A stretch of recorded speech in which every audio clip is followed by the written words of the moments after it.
the naysayers. Right. So ain't no replacing ties. Them shoes is too big to fill. But sooner or later, he need the opportunity to experience freedom without having to be the one holding the post all day, every day, teaching this. He done traveled all over the country teaching the same thing redundantly. I be telling people he got the patience of a saint. The first time I caught you on the phone, you was with him. I was like, ask him, how do he do it? Right. You know what I'm saying? Yeah. How do he maintain that level of calm, redundantly telling them the same civics lesson over and over again from different angles? They don't ask no new questions. And you know what? I will say this, brother, about Grand Sheik. He's so multifaceted, even when it comes to that kind of knowledge. But you said to me, Grand Sheik, I could share this stuff, but basically that's not what they want to hear. They want to hear, they've been pulling out of him the same redundancy, but there's a lot more facets, and there's, we talk about metaphysical things and esoteric things and all these, things that, he doesn't share with the masses on a regular, because that's not what they see him as. They see him as that master teacher as when it comes to Moorish science. But that's a part of Moorish science too. But it's that nationality birthright, how to get it right, how to get, what do I do paperwork? Do I not do paperwork? Do I send the paperwork out? Who do I send it to? Who do I sign up with? All of those things. And then they also call, because they want him, can you do this for me? Give me each step, hold my hand. And he does have the quote unquote patience of Job, as we think it, as it's written. But he is a kind, gentle man, and I appreciate Grand Sheik, I appreciate you. I'm saying that with 400 folk online. I need to say that publicly. And many of us, I'm sure, will agree that you have done such a service to the uplifting of fallen humanity for many years that you've been doing what you're doing. So, hey, I'm, you the man. And you can do this as long as you want to, you know what I mean? But, do, and then if not, don't. See, my position has always been this, which you already know as I've talked to you personally. And for you, Brother Rod, my patience has been, Dr. G knows I got a Frankenstein side of me. And I've converted that anger into love. If I wasn't doing what I'm doing, I would have been a professional assassin. That makes two of us. And the deal of it is, I put my energy where it'll do this best work. And I found a hammer and nails, and I've been putting nails in that vampire's coffin. And that's what I've been doing. That's why I can do this for 50 years. Until I see the change and I start seeing other males, more alphas stand up that got some testicles and some honor and integrity to get on this battlefield to get Rome off our land. That's my mission. And I'm going to send Farrakhan a little quick message while we on here. How you like Johnny come lately now, Minister? That's his little secret name for me behind the scenes. He called me Johnny come lately because I came at the last minute. You came on time. Yeah. But came on time. That's a joke. That's his joke. Yeah. That's what he be calling me. He be calling me Johnny come lately as a joke. But it's like he said, that y'all gonna see what it all come out to be in the end. When they open the books, some of the people that was traitors is gonna make your jaw hit the ground and shatter. Yup. Because you thought they was really for you and they was really selling you out the whole time. And a lot of them thought they was gonna escape. Ain't no escape. You got that right twice. Ain't no escape. I told you, ain't nobody getting out of here without paying for their dirt this time. See, this was the problem with them wanting to call me up, because I'm not going to take sides, and I'm going to demand that everybody get what they earn, good, bad, or indifferent. And the ones who earned a unrighteous reward is the ones that's trying the hardest to suppress everything I'm saying, using whatever influence they have through these media corporations to try to stifle the voices of the ones who's telling this message. But it don't matter. It's not going to work. The work is done. We just trying to inform the grassroots to look up, straight in front of you. Stop dragging your head down. Stop slouching your shoulders. You got a spine in your back. Use that motherfucker to stand upright. Don't take sides with none of that shit until you checked it out thoroughly for your own satisfaction. No matter what I say, no matter what Ty say, if you didn't do your own investigation, you the problem. So you can try to tear us down all you want. But remember, while you pointing the finger at us, you got 3 fingers pointing back at you. Right? And all of the ones that's been doing the work, people been calling them traitors and sellouts, they going to be shocked to find out the ones that was really working in our service to help overcome these obstacles. Right? So it's not a solitary effort on my part. I didn't buy all them books I was reading myself. My sister and my brother bought them books for me. I bought some of them. But then I read a couple of libraries in different facilities, right? Because I had to come from every angle to see what the anomaly was. And I ended up at 33 Scottish Rite. And the Knights of Malta and a couple more of them that was instrumental in using the secret societies to do secret squirrel shit at the detriment of the masses. They wasn't supposed to do it without putting it in the public domain, so Noble Drew Ali had to go in and hold them accountable for keeping all this secret squirrel shit going. And the way he held them accountable is all the stuff they didn't want us to know, he put it in the public domain, but you don't know how to read it like a chief. He said, like a pauper. He said, Drew Ali said, I've taken the wool off of all secret societies. Now you have no excuses. I'm not using that excuse. I don't got no excuse. I did my part. Big Mama said, leave no stone unturned. I turned over every stone I seen. The only stone I didn't turn on is the ones that ain't on earth. That don't got nothing to do with me. But all of the ones down here, I told them when the matriarchy took control of China. They wasn't listening to me. They thought I was crazy. I told them when the matriarch on the island started to take over, they was going to start kicking the queen out. They already started. You know what? I have a brother that I speak with a lot, and I want to connect you with Brother Emmanuel in Barbados. And he has shared a lot of, he's Emmanuel Barilla. He's in Barbados, very active, has his show there, connects with a lot of indigenous people. There's a country in Africa that has declared their sovereignty. He said they speaking the same thing that Grand Sheik and you were speaking, but he was sharing with me that what they were instituting this week. We were speaking again, and he said they were instituting this electronic identification in Barbados. They making them bring in, if their ID was older than 1988, I think they have to bring in a birth certificate, and they're trying to institute. He said all this electronic, everything's going to be electronic, and he said they're normally the testing ground for a lot of stuff that they bring over here. And so they want, that's where their bank accounts, everything they do is going to be under that. So like China has the social credit thing, they're doing the same thing in Barbados. So he would like to get connected. I'm going to try to connect you all. Yeah, because the people have to disagree. Right. If the people don't agree, they silence is the tacit agreement. Tacit acquiescence, yeah. Right. Yeah. So they have to verbally state that they don't agree with that shit.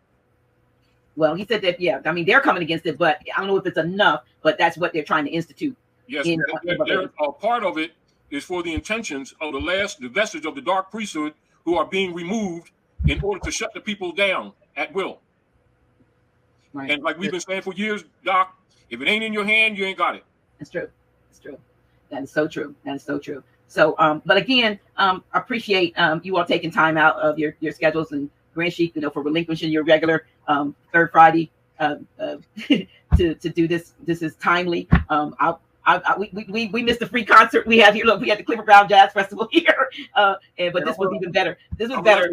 I would like to interject this note. Yes. With all the people in general, if they place before you any consent form, don't sign it. The last vestige of the priesthood of the corporation is to try to get people to sign consent forms, which are power of attorney, so they can try to re-up their bond system. However, the nation states around the world are no longer buying U.S. Treasury bonds, know that anyway. And if they impose anything upon you in order to try to create economic stress, sign on it, threat, duress, and coercion. All rights reserved. Sign through it. It'll kill the bond. Right. And this also is the way that they hold in a per diem contract is through W-2s, W-4 tax forms right now. Workforce. Yeah. It's the workforce that's going to work every day that's holding them in power. But if they really pay attention, there's a lot of workers walking off the job, and the ones that's leaving the job don't always know why they quit. They just know something inside them told them, don't go to work no more. Right? Because that spirit of source is going to talk to a lot of people, and they're going to be questioning it, talking about, well, how am I going to keep my lights on? You ain't supposed to be paying lights, water, and gas. That's a function of government. They're supposed to be giving you those provisions for being the government. That's their job. But you paying for something with your fiat credits, monopoly money, right? So they can keep you playing their game, right? So when we kill the W-2, W-4 contract system, that's the last thing that they're using to run their corporation per diem. They on a per diem basis. As soon as they get the critical number of employees to walk away, that's when the collapse takes place. And keep in mind what Brother Rod is saying, and this is why on the flash drive where I did the reversionary statement, know that it is already put in written form. 95, United States Code 95, subsection A and B, all of those debt belong to them, don't belong to the people. And then in the Indigenous Rights Act, they acquiesced their position. And all we had to do was claim the right. And it's right in there using our oral tradition to put it in the public domain. Yes. And so I use our oral tradition to put it in the public domain. Right. What Brother Rod is saying right now, and for all those, you know, trolls and critics, what he just said, all churches, all civic organizations, etc., were charged to dispense that information out to the people at all costs. And for them to pretend they didn't know what he's talking about is a fraud, because they know exactly what he's talking about.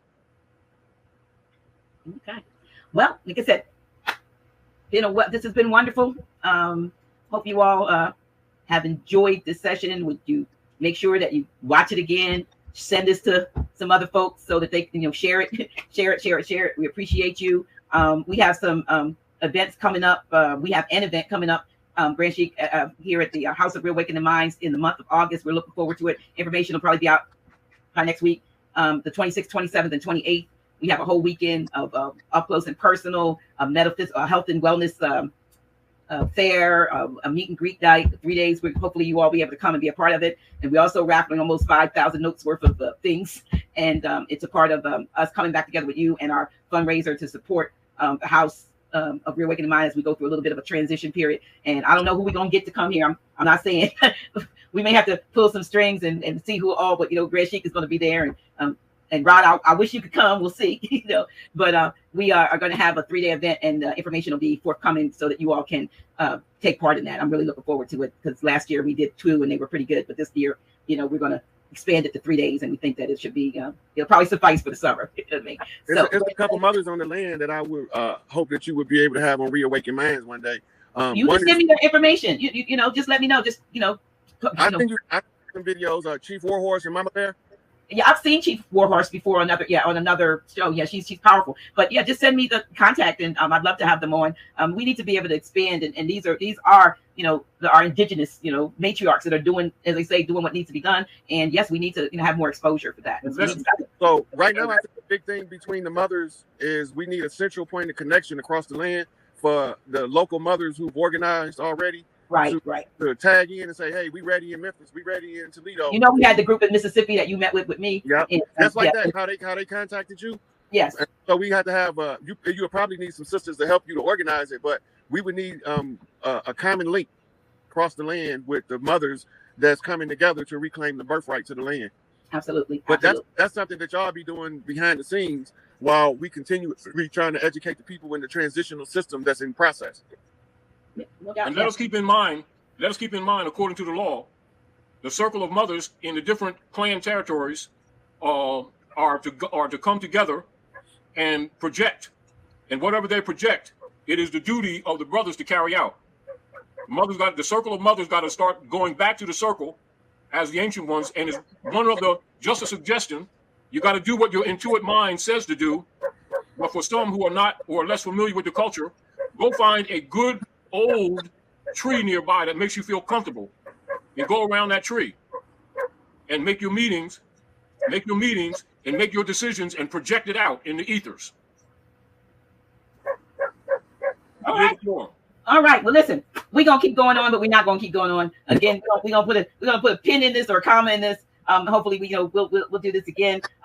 Also, like I said, I'll be back on Tuesday night with a wonderful guest, a master astrologer sister that I recently met, and I'm excited about her coming on. And also just let y'all know, those of you who follow Dr. G, I'll probably be making some changes going forward. I'll be doing office hours with Dr. G on 2 Tuesdays instead of every Tuesday. I know y'all are all sad about that, but there's some things that I got to get done. So the 2 Tuesdays that the week that we have you, Grand Sheik, I won't do office hours, and the off Tuesdays I will do that. So we'll have 4 shows for right now, at least through the summer, just so that, you know, some other things that can get done. But I'm not going anywhere, y'all. I just got to get some work done. You should have a chance to make a peanut butter sandwich. Yeah. So yeah, I have to do some things. But when the fall comes, probably will come back to every week. But starting next month, it'll be 2 weeks. It'll be the 2nd and 4th Tuesday, and Grand Sheik will be 1st and 3rd Fridays. Yeah, that's what we're doing. So just give you a heads up. I appreciate you being our connector, Dr. G. Oh, listen, I think that's my job, to be a connector, and I appreciate you know being able to be in that position, that people trust me to think that I know as much as they think I know. But I meet people like you and others who I know. I was like, oh yeah, I could connect him with her, and her with her, and him with him, and that's what I've been able to do. And I do appreciate the respect that I get to do that. I've been wanting these guys for a long time. I just didn't know You found us on a walk. We were walking. We were doing a live in the park, and you said something. I was like, "Is this the real Rod Hayes?" You remember? I thought it was you. I was like, "Is this really you?"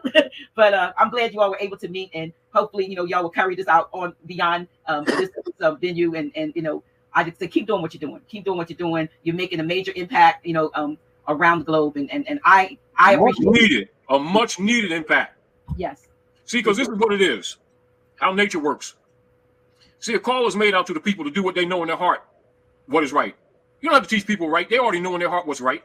Right. And see, when they insist not doing right, nature sends a cleaner.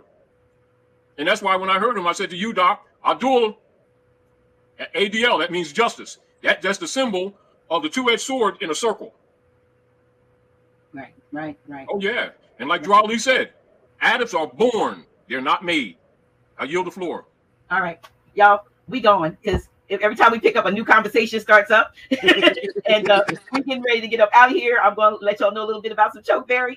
And we are going to, we're going to go. How about that? I appreciate you, Grand Sheik. I appreciate you, Brother Rod.